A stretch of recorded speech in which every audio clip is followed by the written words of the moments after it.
안녕하십니까. 미션 아카데미 대표 전원균 목사입니다. 지난 시간은 양육 패러다임의 내용 중 양육 포인팅에 관련된 내용을 강의했습니다. 오늘은 양육 타이밍에 대한 내용을 강의하겠습니다. 양육은 언제 양육을 하느냐에 따라서 양육의 효과를 극대화할 수 있는 것입니다. 즉, 양육의 타이밍은 언제 정해느냐? 양육 대상자가 정해지면 목사님들께서 의도하고 계신 양육의 목적이 있을 겁니다. 그 목적을 이루기 위해서는 어느 타임에 어느 내용을 가지고 양육을 하는 것이 효과적인가가 필요한 것입니다. 즉, 양육의 내용을 교회 일반적인 프로그램 가운데서 양육을 하는 것이 효과적인가? 즉, 설교 시간에 양육을 하는 내용이 효과적인가?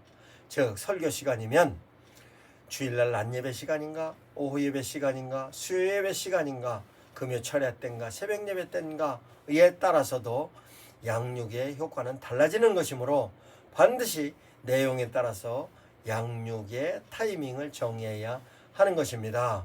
뿐만 아니라 양육 대상자가 누구냐에 따라서도 양육의 타이밍을 달리해야 하는 것입니다.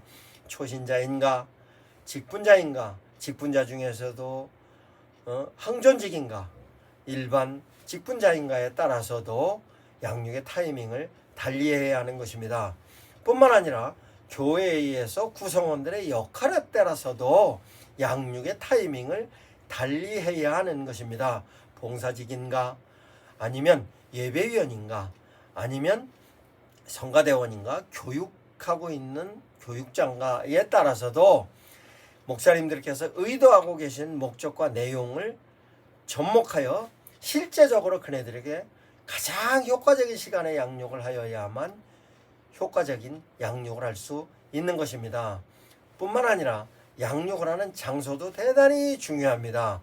양육을 하는 것이 교회의 내적인 프로그램 가운데서의 양육을 하는 교회 내적인 장소인가, 아니면 교회 외적으로 교인들끼리 교제하는 가운데서의 양육인가에 대해서도 타이밍을 달리하는 것입니다. 뿐만 아니라 요즘은 비대면 시대라고 오프라인과 온라인에 대한 얘기를 많이 합니다.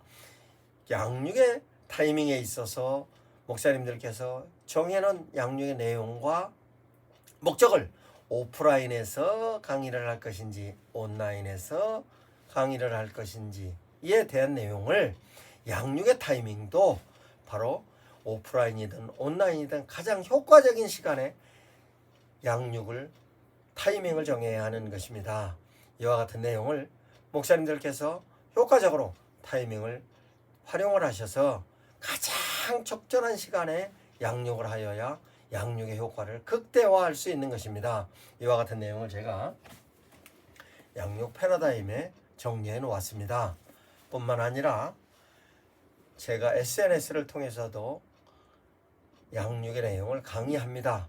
이와 같은 내용을 목사님들께서 활용하셔서 양육의 효과를 극대화하시기 바랍니다. 감사합니다. 미션 아카데미 전원균 목사였습니다.